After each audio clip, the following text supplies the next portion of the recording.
Sorry for making me be quiet.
Yeah, I don't care.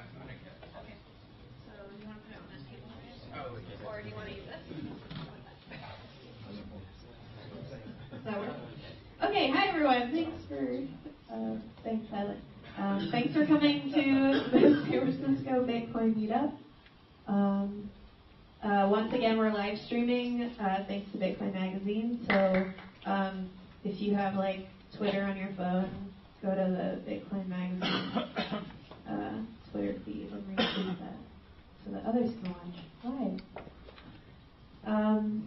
So our first speaker tonight is Michael Dunworth, and he's with Snapcard, and he's going to be talking about merchant acceptance. Cool. Thanks for having me. Hey guys, firstly, thanks very much for having me. I really appreciate it, and it's awesome being here it's really cool being here, seeing everyone like participating in Bitcoin and everything like that.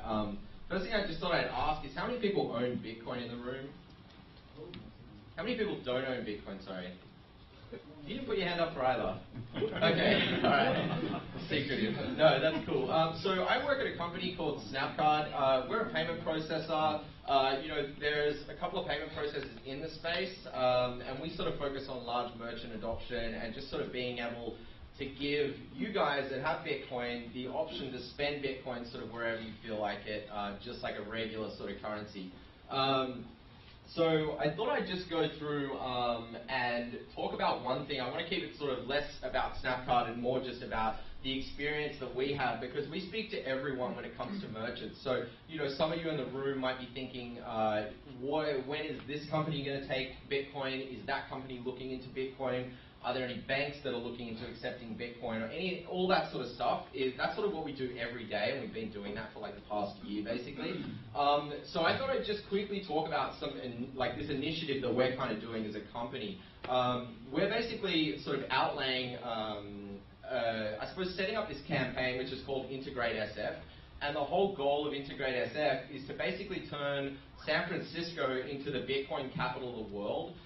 You've heard about places like Bitcoin Boulevard, where they started getting 20 different businesses accepting Bitcoin. And we thought, well, we need a capital city. SF's a really good place. The adoption really is huge in SF. There's a lot of companies in SF, and it's a very good technology. So we thought naturally that suits San Francisco and Silicon Valley. So the goal of it is to, what we're doing at the moment, and this is happening through November, is we're giving out Android payment terminals for free to merchants who won't pay any fees forever as long as they've adopted it through us. We're doing that for 500 local small businesses, and it's kind of an initiative to pull away to give you guys the benefit of spending Bitcoins wherever you want, but also giving a really good sort of community feel of you guys as a community and also the merchants as a community without sort of hanging around the big chains that are already sort of well-funded. We wanted to create a lot of awareness for local businesses. Just quickly about the why we're doing it. Again, you guys, there's a really strong community here. The large amount of early adopters, and it's a really good global promotion. We found we've created a lot of interest across the world just about Bitcoin. So we've spoken to newspapers in London, places like in South America that are really interested in this idea of a capital city and blowing up adoption. So the goal for us was not really to focus on us as a company, but more so Bitcoin in general and creating a lot of noise about it, because we think that's the most helpful thing. Whether it's with us or whether it's with someone else, everyone wins as long as places start adopting Bitcoin. Which is sort of, well, that's the business we're in, obviously. And it's actually good with merchant acceptance, and as I said, there's a bunch of players in the space. We think something like this is really healthy for people like myself and you guys who want to spend Bitcoin. It gives you guys, it gives the companies healthy competition. So when one company integrates, say 50 in one day or 1 month or whatever it is to create a Bitcoin boulevard, and then someone else does a city, and then other people do multiple cities, it really gives everyone, ultimately the people that benefit from it are going to be the consumers, or the end user, I should say. So that's sort of a little bit about that. I'm sorry for sort of talking about that. I just wanted to give a bit of a premise because a lot of you probably don't know me, or actually a lot of you don't know me, sorry. But it kind of just gives some sort of mindset to what we're doing and all that sort of stuff. Now, so talking about merchant acceptance, more so not from us talking to merchants, but for you guys that are looking at people wanting to accept Bitcoin, and you really wanted to spend Bitcoin, let's say at like Walgreens or wherever it is, or Amazon.com. One of the things that people talk about, they start, starting polls and voting and things like that. The most powerful thing that we can do as consumers is to vote with our wallet. That's the only metric they look at. They're not going to look at 1,000 voices compared to a balance sheet that's dropped by like 12%. So that's sort of something that we push is really, like, your voice is your wallet. So if you're spending Bitcoins, or you used to shop on Amazon and now you've moved to Overstock because they accept Bitcoin, that's sort of the best thing you can do. And obviously these are really generalized examples. I'm just trying to cover sort of like the most sort of well-known cases, I suppose you could say. Another thing is when talking to merchants about sort of, if you've got a local coffee store that you wanted to start accepting Bitcoin and you'd really like to spend Bitcoin with them, it's good to be somewhat empathetic when you're talking to them, because we all see Bitcoin as being awesome and the next big thing, if it's not already the big thing. But you've got to understand that these merchants, they've got a business to run, they've got bills to pay, they've got kids to feed and things like that. So we can't just assume them to drop everything while they're in the middle of, pouring 1 million beers or making 1 million cups of coffee to stop and listen to what we have to say. So being very patient with merchants and sort of understanding their mentality, which is it's a slow process. There's a lot of different factors that go into adopting a new payment method sometimes. It's just being considerate and patient, because a lot of people sort of bang down the doors and say, why haven't they started accepting it? Screw them, what a stupid company, or whatever. I've actually never heard anyone call it a stupid company, really. But like, it's sort of that very quick to react mentality. But, make no mistake, probably all the companies that you could think of right now have their eyes like glued to Bitcoin. Whether that's a bank or whether that's the largest online retailers, they all have their eyes and a lot of resources allocated to it. So just be patient. Another thing which is actually really cool is inviting them to a meetup. Like, this is a really cool thing to do. As far as a learning curve goes, it's good to interact with the community and just see that there is a community. So if you've got, let's say, a friend that cuts hair, or they're a barber, or they've got a taco stand, whatever it is, and if you sort of want them to get engaged with this new community and this new opportunity, it's a really cool idea to just bring them along. Like, firstly, there's free beer and pizza. Like, it's not that hard to sell. But, they'll learn a lot, and they get to interact with the community and stuff like that, which is, it's always helpful. It can't hurt, I suppose you could say. Yeah, sorry, and it's, Bitcoin, yet it's not something that every merchant needs to survive. Some of them do. You've got online companies, they might sell, let's say, hot sauce. They've got their own special made hot sauce or honey that they sell online, and PayPal keeps freezing their account. That's where, PayPal's slowly slipping and Bitcoin's just going to eat that alive. A lot of these small people online are really getting fed up with it. I know everyone's sort of probably had an experience in one way or another with accounts getting frozen, or if you haven't, it's a massive pain in the butt. So that's where Bitcoin's awesome, because no one can freeze the account. Does any of this make sense, by the way? I'm not sure if I'm just rambling or not. Okay, cool. I'll keep rambling then. So just sort of feedback, as I said, so we're a payment processing company and we speak to them day in, day out, like 7 in the morning I'm on the phone until midnight talking to people in the other, in other countries and different time zones.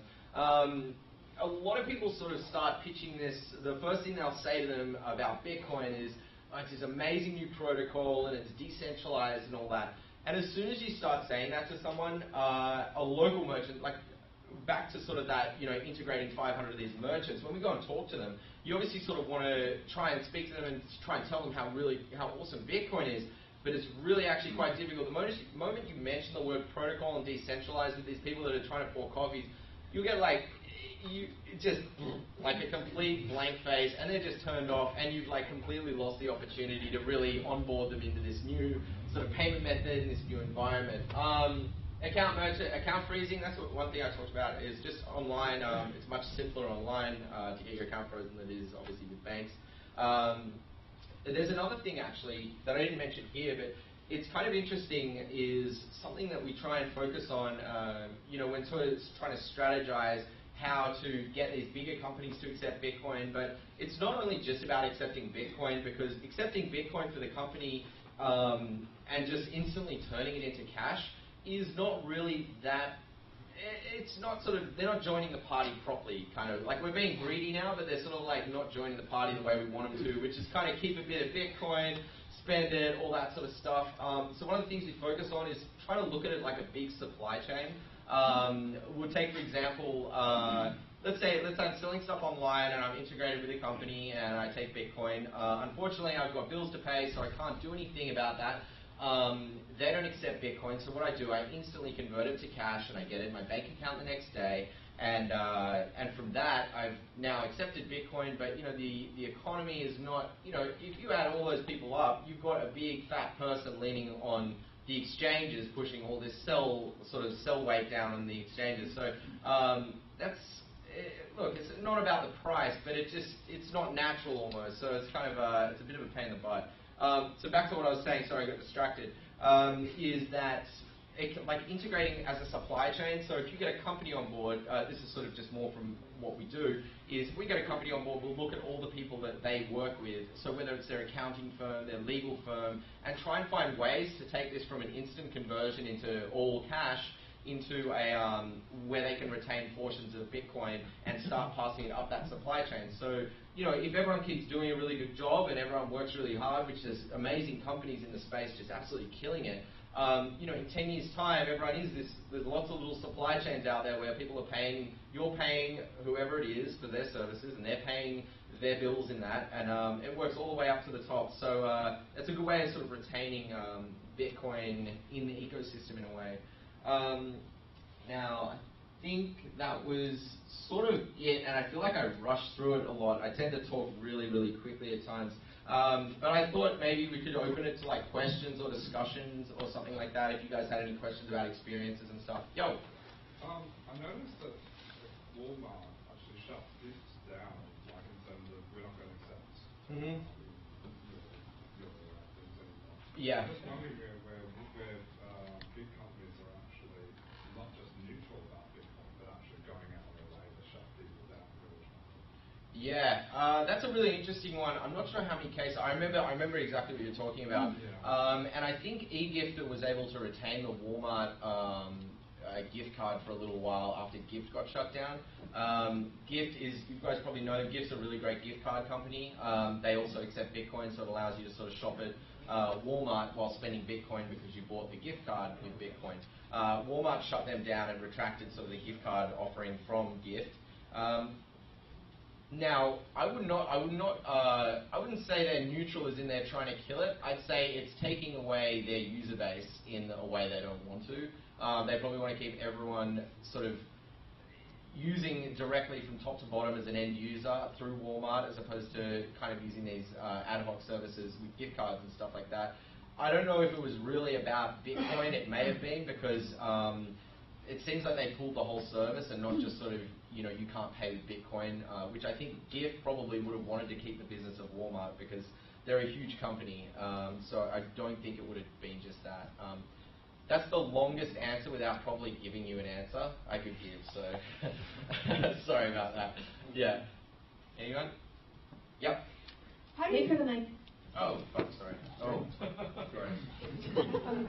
How do you pitch Bitcoin without using words like math and trusted third party and protocol and decentralization? How do you make people think it's interesting without using those words? You talk about, like, without talking about the math behind it, but you can talk about the math surrounding it. So you can talk about the economy and sort of how many trades are done per day and how many users are uptaking it. You can talk about the fact that it's grown, like 100% year over year. I think this is the first quarter in Bitcoin where it's actually not grown at all.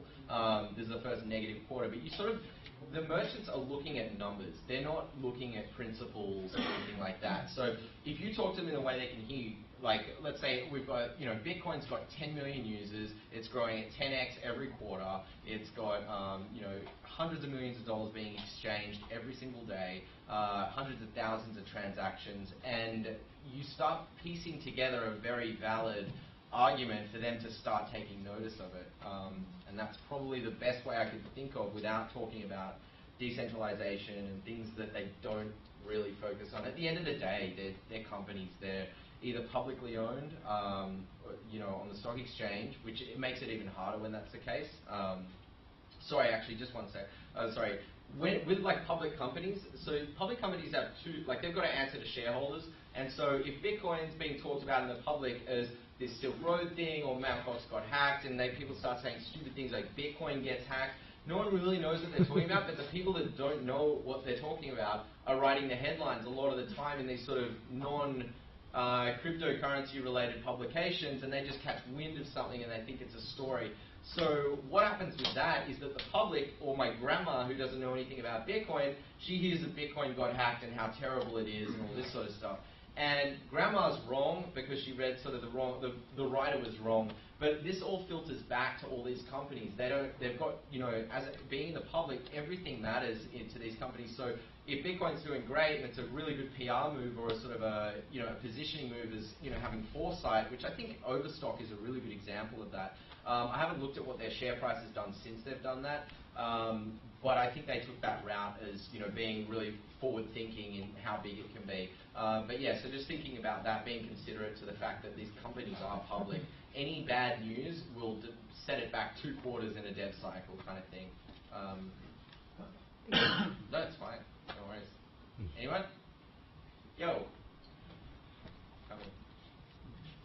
How do I send merchants to you to get involved in this 500 merchant startup thing? We paid him earlier to say that. No, actually, you can. I'll talk to you after, but we've got a website. It's snapcard.io, snapcard.io. Anyone? But we actually give a $20 referral. I actually forgot to mention that. If anyone gets a sign up, this is a community-based project. And it's to benefit the local community as well. So we're giving $20 to anyone who brings a merchant on board as a way of saying thank you and participating, because we know that this stuff doesn't fall in your lap. So if you help us out, we help you out. Cool. That's great. Awesome. Sorry. Last question. Is that $20 or 20 bitcoins? Yeah, it's 20 Dogecoin. It's $20, but it's in Bitcoin, so yeah. I think we've actually got someone I think they've got up to like $860 or something in Bitcoin from it. We announced it like a week and a half ago, so good for him. Dickhead. No. Yeah, anyway, sorry. All right, thanks, Michael. Sorry, thank you very much. No, that's fine. Yeah. And you're going to be here, so if anyone has questions. Yeah. Cool. Thank you.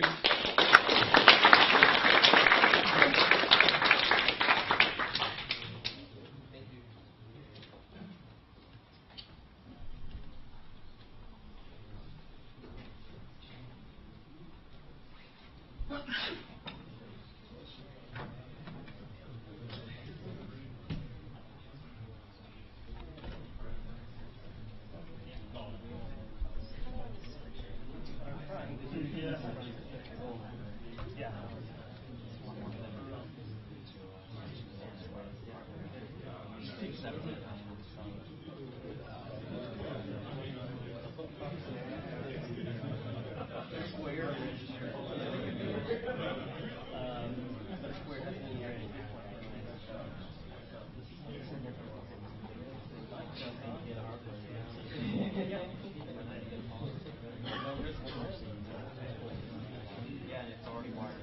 right, so up next, Paul Puey from Airbitz, and he's going to be talking about different kinds of Bitcoin wallets. Thanks a lot, folks. My name is Paul Puey. I am CEO and co-founder of Airbitz, and today I want to talk to you about Bitcoin wallets. Might be a review for a handful of you, but hopefully it's educational and you'll get some nuggets about it. Specifically about balancing ease of use, security, and privacy. And then at the end we'll talk a little bit about what our company does to balance those three pillars and what we think are some of the most important aspects of a Bitcoin wallet. So introductions, like I mentioned, I'm CEO and co-founder of Airbitz. I used to work for NVIDIA as a senior engineer, but I actually did a 180 and worked in small business for almost 7-8 years, and I got to see the interaction of consumers, merchants, and technology, and this is kind of my attempt at solving some of the problems inherent in the traditional space and then also in Bitcoin. And I'm also the organizer of the San Diego Bitcoin Meetup, one of a few people, so we help really promote Bitcoin in our native community down south. So, two major styles of wallets that people are probably aware of. One is a hosted wallet, one is a user-owned private key style of wallet.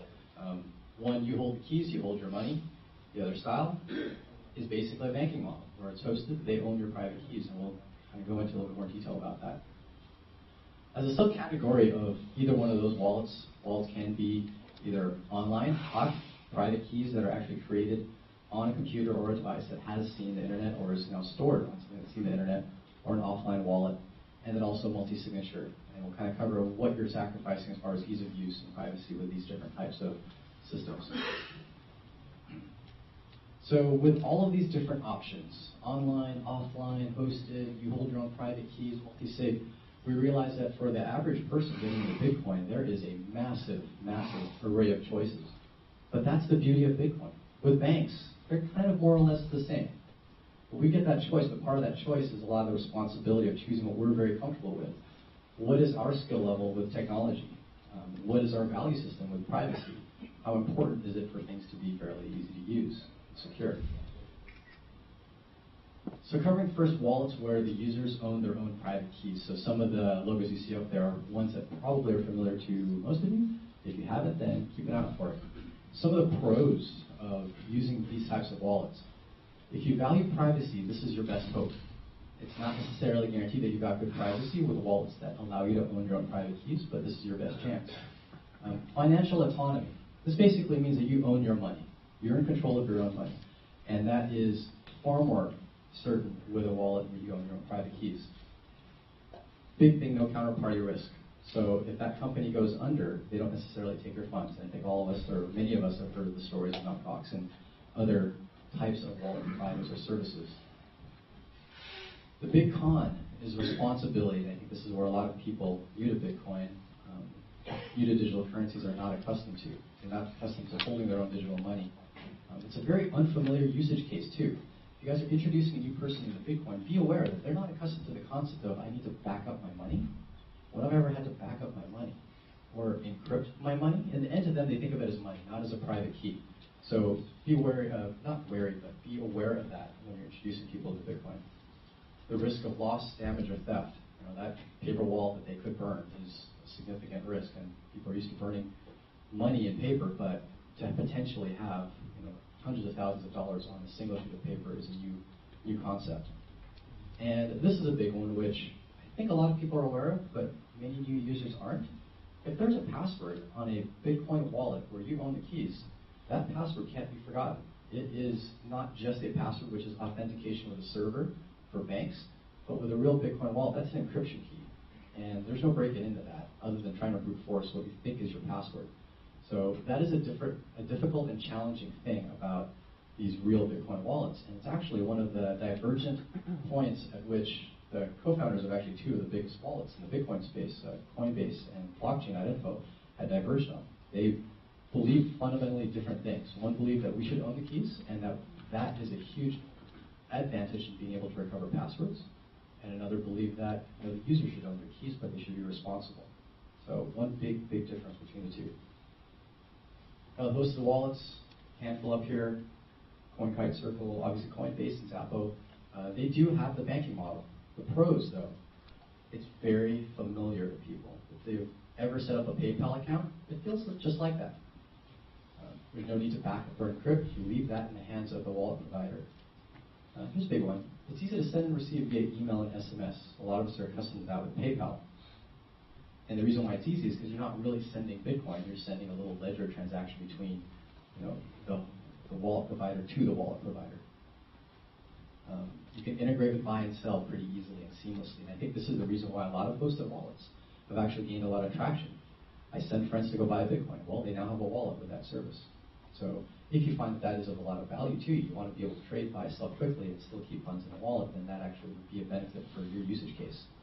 And password recovery. So almost all of the hosted wallets allow you to password recover via email or SMS. So if you know you're one of these guys, and actually one of my co-founders knows he is, he's like, I forget everything. I can't remember a password, I can't remember recovery questions. And so for him, a hosted wallet actually provides a lot of benefits. And the big cons, it does require trust in the banking model, which a lot of us here in the Bitcoin space are excited about Bitcoin because it has the potential to disrupt banks. And so why go to a banking model? Setup can require verification, and actually almost every hosted wallet that I've seen now does require verification. So if you value your privacy, not having to give your personal info, a hosted wallet might not be for you. Funds can be seized and frozen. Your host knows every single one of your transactions, so it's just like your credit card. It is a big target for hackers. So I'll go expand to this concept a little bit. A hosted wallet holds a pool of everybody's funds that's their customer. And because of that, they're a big target. They're the honeypot. They are the piñata. And to prevent significant security breaches, they hold a majority of their funds offline. The issue that arises when that happens is that a lot of funds are held offline and therefore are not available for spending. Meaning that if a lot of people spent money at the same time, that spend might not go through. Could be for a handful of reasons, number of inputs and outputs on the technical level, but also just the availability of funds at that time. So as a spending wallet, if you frequently want to use Bitcoin in the economy for live spending at that merchant, on that BitPay invoice that only gives you 15 minutes, there is a higher chance that that spend won't go through if you're using a hosted wallet versus one where you control the private keys, you control when that money gets spent. And then hot, cold, and multi-sig. I'll go into this really briefly. Your hot wallet is definitely your most convenient wallet. Funds are there, ready to spend. Your cold wallet is going to be the hardest thing to spend from. There are some wallets that allow you to spend from cold storage, but once you've spent, your change is now hot. So that makes it a lot more inconvenient. And then multi-sig is somewhere in the middle. Multi-sig is growing in popularity, and we're finding good solutions to make it more spendable. But at this point, there's still a lot of friction. You have to create this third key or have a second person sign for it. And for the sake of just spending, the way we want people to actually use Bitcoin at all of these merchants that Snapcard is going to set up, in that sense, right now, it feels to me, at least, to that a hot wallet is your best resource for true spending. Now, privacy. What can you do if you do value privacy? First, your best bet is definitely a user-hosted wallet. Changing addresses. Make sure to look for a wallet where every transaction generates a brand new address, public or private address. Look for a wallet that doesn't collect user data. So if you have a wallet where you own the private keys, you still give up a lot of privacy if your wallet provider collects a bunch of data from you. And especially if that wallet provider actually holds your public addresses. It's another thing most people don't look at. They say, oh, they don't see my private keys, but do they see your public addresses? If they do, they'll see a lot of your transactions. Most people don't realize most wallets that have an online component will see your public addresses on the regular. Looking for one that provides decentralized Bitcoin nodes. So this is an interesting concept in that a lot of wallets, even though you do hold your private keys, they communicate with a single API going to a single server. And so they may not know who you are, but they'll see every single transaction you make, every address you query, and every send that you make. And I kind of went into this a little bit earlier about encrypted public keys. If they do see your public keys, they see a lot of your info. Some additional features, these are kind of that really high-level privacy features, but Tor compatibility, this anonymizes your IP traffic. Stealth addresses, which are slowly getting hardened. Right now it's only available in Dark Wallet, but it's getting hardened slowly. CoinJoin and prefix queries are a way for a wallet to query a prefix of an address and then get more information than they really wanted. So it helps hide what addresses you are truly interested in amidst more information. So it allows you to balance bandwidth for privacy. And that's a feature that's coming down the pipe that we're actually looking at implementing as well. So given all of these big three core principles, what does our company Airbitz do to balance all three of them? And so we are a wallet provider. We just launched our wallet earlier this month at the Vegas conference. And so with respect to security and safety, we are a hot wallet. We admit that. We're not right now multi-sig, although we're working on it, but it's not meant for storing massive cold funds. All user information for us is encrypted locally on a device. So a user owns it, and only they know their information. We use native C++ code, which actually runs much, much faster than a lot of JavaScript wallet implementations, so we can encrypt with a much higher level of password hashing and encryption than most other wallets. Our server model makes it such that the data that holds people's private keys and information is disassociated from their login password, which are hashed on the server. So in a way, you can't really hack what you can't find.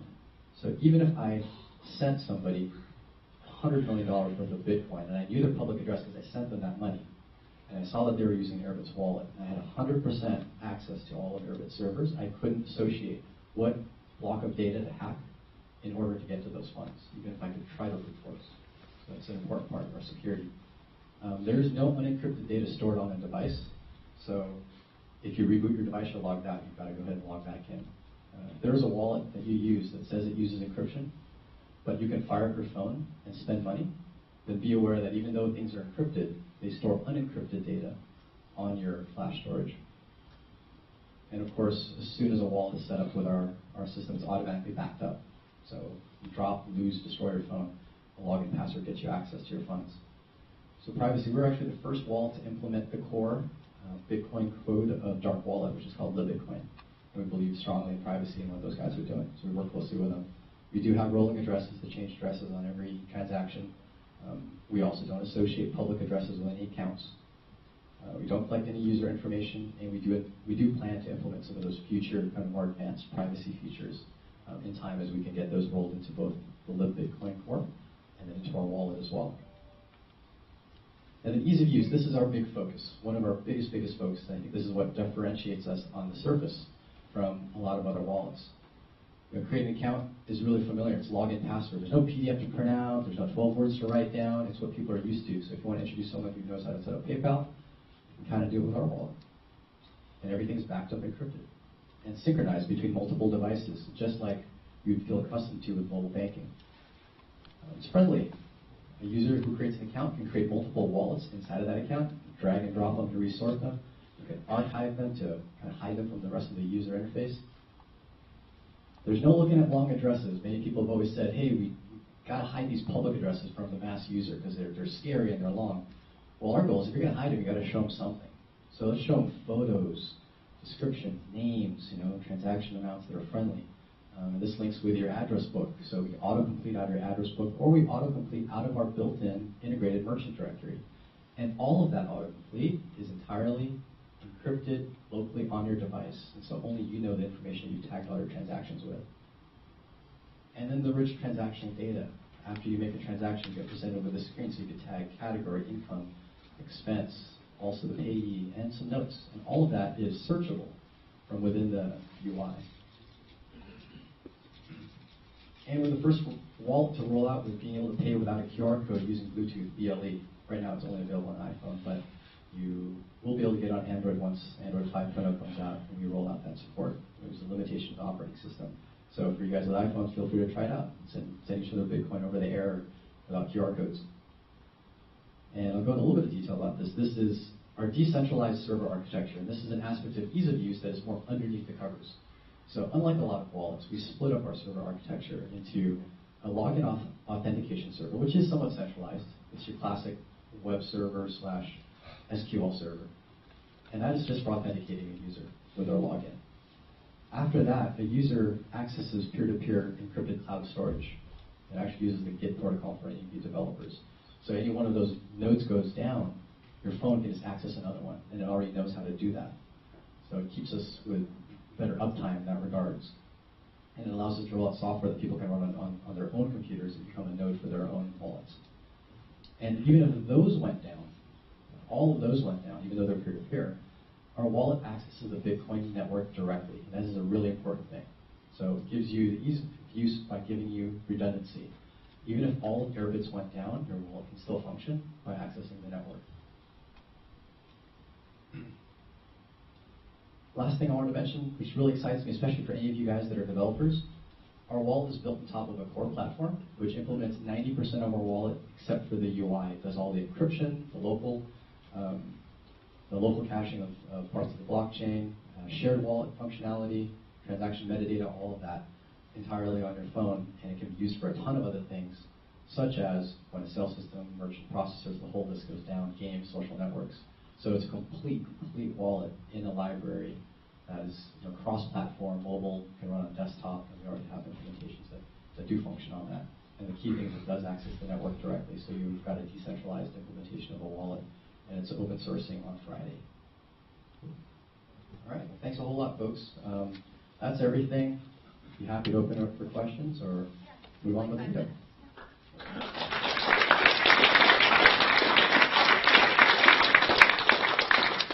Back there. Do you guys support or have plans to support testnet? Actually, we do have a testnet version. We just haven't launched it. So the question is, do we have any plans to support testnet? We already have a version that does support testnet. We just haven't launched it. Weren't sure how much interest there would be in it. We also didn't want to confuse people who wanted to download Airbitz and saw 2 versions. So, but if you want it, come contact me directly, and we may be able to just send you a version. Yep. Yeah, I just want to clarify that your implementation of stealth addresses is not the only implementation besides Dark Wallet. BitCore now supports stealth addresses. We implemented it among the last few weeks or so. That is awesome. Super glad to hear it. Thanks for whoever implemented it in there. We actually don't have it implemented, so it's the libs. It was actually Ryan Charles, the guy who moved to Reddit, who made him. But yeah, so other wallets are probably going to start supporting stealth addresses. That's awesome, because really stealth addresses won't do any good unless other people support them. So that's exciting to hear. So I've got Snapcard. Hey, sorry. I just sort of taking off the the hot wallet versus the sort of controlling your keys and not controlling your keys. So obviously one of the good things about the hot wallet is that it allows people to buy it get Bitcoins quite readily. What's the best strategy for me using Airbitz to sort of get Bitcoins into my wallet? Would you suggest? So that depends on your local region, which is why we don't at all touch fiat or deal with the conversion. So people in San Francisco, US, obviously Circle and Coinbase are the quickest, most fluid. In other countries, I couldn't really vouch for that. I know CA Vertex is great in Canada. Australia, I'm not entirely sure. So since we are a fairly global wallet, I mean, we do have to incorporate some localization in other languages, but after that, we don't have to at least deal with as much of that regulatory compliance. It varies from region to region. So a technical question. So in your system, do you use massively this HD wallet technology with BIP32? So the question is, do we BIP32 for the HD wallets? And yes, we do. So we do have an implementation of that. It's going to change a little bit to become a little bit more flexible. But right now, each wallet that you create inside of an account is its own BIP chain, separate and independent from each other. That allows us to support in the future being able to share a single wallet between 2 accounts that are completely separate. I was curious about what kind of data is stored on the encrypted, decentralized data when you sort of show it. So all of your transactions, metadata, inputs, outputs, all of that, those are encrypted on your phone first, and then stored on the servers. And we use the protocol that we use is Git to communicate with the servers, but the data is JSON that's encrypted.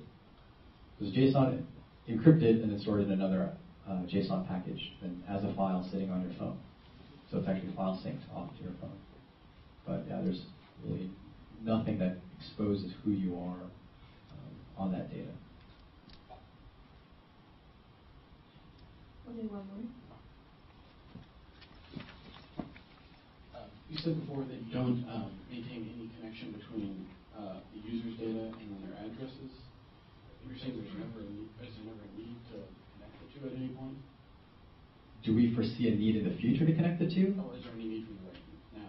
No, not right. There's no need for us. The way we've implemented it is such that the data sits in 2 locations, and the link between them is encrypted with your own credentials, with your login and password.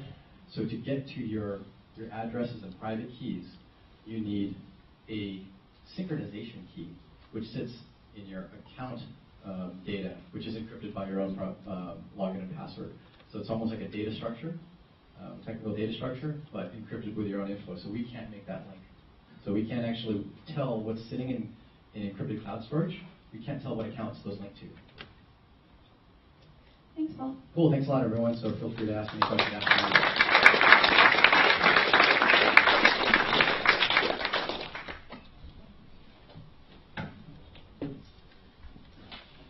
Cool. All right. Just a few announcements, and then we're going to do the lightning talks. So for the next 2 meetups, we shifted them up to avoid the holidays. So instead of the next meetup being Thanksgiving week, we're going to do the week earlier, which is November 18th, Tuesday. And then for December, we're shifting it up 2 weeks to avoid New Year's and Christmas. So that's December 16th, both Tuesdays still, but in the same place. And then also, we have Bitcoin Not Bombs doing like bartending/vending right now. So tip them if they've been helpful to you. And then they've been interested in doing this, but it's kind of a good idea. So maybe we'll start doing like a merchant or something of the month, and then have them also bartend, and that could be the trade-off. So if you are interested in doing something like what Bitcoin Not Bombs is doing right now, I guess we would prefer like local merchants and charities and stuff like that. But just an idea, so if you have an idea, let us know. Also, you may or may not know that 20 Mission is no longer an event venue. So we can't use that space. Therefore, we are looking for another venue to do like a second event of the month. Last month we did something at El Rio, which was really fun, and we might try to do that again. We just kind of got a bar tab for a little while until that ran out. People could have beer, and other drinks. So that was, and it turned out pretty well. So we might keep doing that. We're also open to other venues, so if you have any ideas, let us know for that. So speaking of venues, thanks to Geekdom, who sponsors us every month, and then also Bitcoin Magazine for live streaming. And if you have like any feedback on any of this, definitely let us know. Money and Tech is also recording us, as they have been for several months.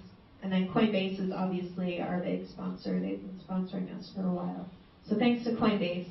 And then finally, in addition, like to kind of go along with the live streams, we're going to try to incorporate kind of the global community a little more. So we made a Twitter account. And so it's SFBTC Meetup. And we're going to try to like, I don't know, if we do like panels or stuff in the future, which we want to do again, panels or possibly a debate. We could have like outside people interacting on Twitter by, with a hashtag or something. I don't know, just to, ask questions or whatnot. So we're going to try to experiment with these things so that we can kind of interact with the greater community as well, because the live streaming is just a first step, but having them feedback and give us things back too would be nice. So any ideas with that? Feel free to let us know. All right. So now we're going to do the lightning talk. So if you signed up for a lightning talk, please come over here. And we have 3 open spots. So if you didn't sign up for a lightning talk and want to give a lightning talk, wait. We hope you have 1 minute. 1 minute? Okay. Yeah. This place. Okay. Yeah. Is it going to be your website? Yes. All right. Are you Nick? Yeah. Okay.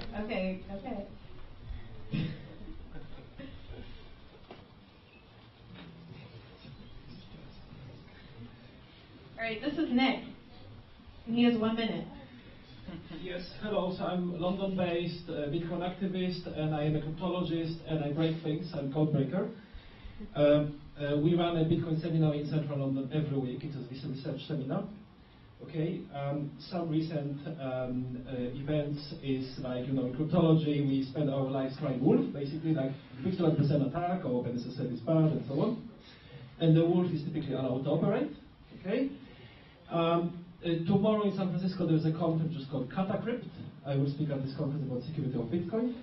So this is like what happens if cryptography gets very badly broken. Okay, and here's my, all these things. We have failed to protect our data and our money. Okay, so, bank has come back.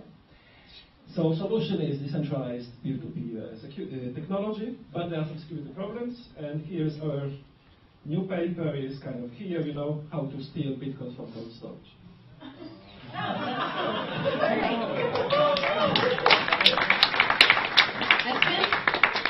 That's good. Okay, cool.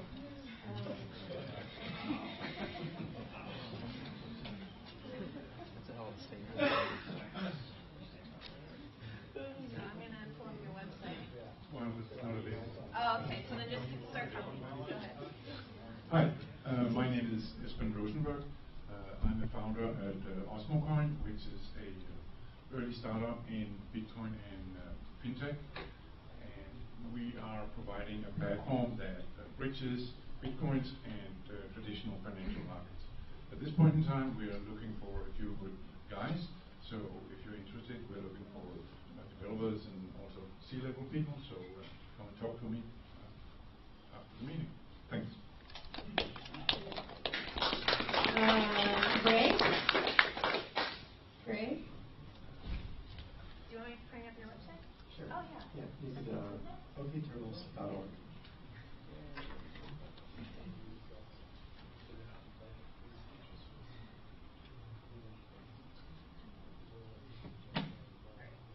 But go ahead and start talking while it's loading. Yeah.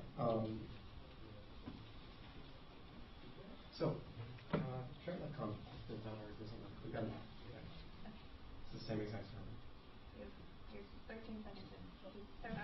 Yeah. So the internet doesn't have a reliable authentication mechanism. Many people don't realize that, for example, HTTPS isn't completely secure. The authentication mechanism for that is not very reliable, and there have been many attacks on it. Your browser sometimes will lie to you. They'll tell you that your connection is secure when it's not. Also, many people don't realize that they don't own their online identities today. For example, Twitter is often synonymous these days with your online identity. But if Twitter doesn't like you, they'll shut you down. And they have done that in the past and continue to do so. Likewise, you don't own your domain name. If ICANN doesn't like you, or if some government doesn't like you, they'll take your domain name from you. So these are significant problems, and the OK Turtles Foundation is using Bitcoin technology, specifically the first fork of Bitcoin called Namecoin, to fix these problems. Thank you.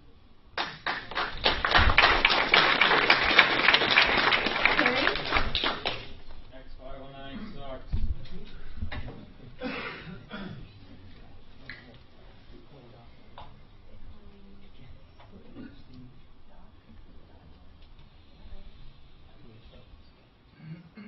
No. Probably not. Oh well. That is right. I spelled it right. Bitcoin.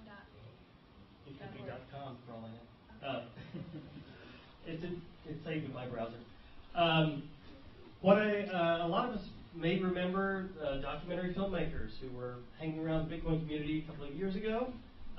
Their film is complete now. It was released and premiered at the Tribeca Film Festival the first week. That's it. The first week of this month. The film is available for streaming on iTunes and Vimeo and Hulu and all over the place. And it's the #1 download on iTunes so far this month. However, we would like to host a screening of this film for the Bitcoin community here because a lot of us are in this movie. And we're looking for a possible venue for it, maybe this venue, maybe the Roxy Theater in the Mission. We just know, would the community be willing to come out for this and see this film? and support us to make the filmmakers get some money back. We'd like to give them some money. How much would you be willing to pay for a ticket to see this film? $5, $10? The distributor will take 50% of that. The filmmakers may get even a quarter of that. But we're just trying to gauge when you'd like to do it, some week in November or December. What would be a good time? Maybe we can put up a poll somewhere on the website or the Meetup site. And let us know what you'd like to do. And we'd like to bring this film to San Francisco, where a lot of it was filmed.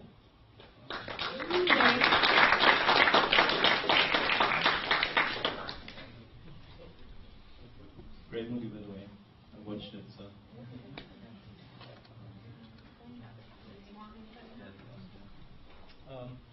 Hi, I'm Imam with CoinJabber.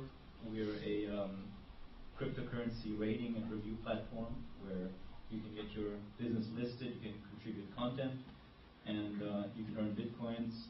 We're currently working on a redesign because this is a pretty old design. And if you want to promote your business, you can get it listed up here by sending bitcoins to your promotion address, or have other people send bitcoins to your promotion address. So it's sort of an anonymous promotion engine, if you will. And you can find all sorts of businesses, not just brick and mortar, but also mining pools, faucets, gambling sites, anything you're really looking for that's web-based or brick and mortar. So yeah, and if you want to earn some bitcoins, you can go there, contribute content. We pay bitcoins and other cryptocurrencies.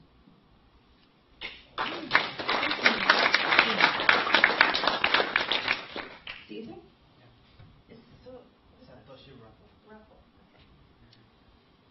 Hi, good night everyone. My name is Cesar and I'm from Mexico. I have a couple of projects running on right now about Bitcoin. I want to talk about SatoshiRaffle.com, which is the Bitcoin lottery, and it's working since 2 months ago. And I'm looking for a partner or someone who can help me to get more users use this platform. And also, I'm a developer, so if you guys need something, just catch me up. And I have 4 years and a half experience developing Bitcoin products. Cesar, and if you want, my contact information is in Cesar.sx. It's a website. And that's all. Thank you. Thank you. Jeff. Oh, thanks. My name is John Light. I started a Bitcoin meetup here in San Francisco called Button What SF. It's for people who want to trade cryptocurrencies. And my new weekend warrior project is this podcast called P2P Connects Us, where I basically just talk about peer-to-peer politics, technology, and culture. A lot of the topics are relevant to this area because this area has a lot of peer-to-peer projects going on. But basically, I'm really interested in learning about different peer-to-peer projects that people are working on, whether it has to do with the politics or the technology or the culture. I'm really interested in all things peer-to-peer. So if you have a project or if you know a project that you want to see on the podcast, please get in touch. And if you're interested in these topics, we'd love to have you as a listener. Thank you.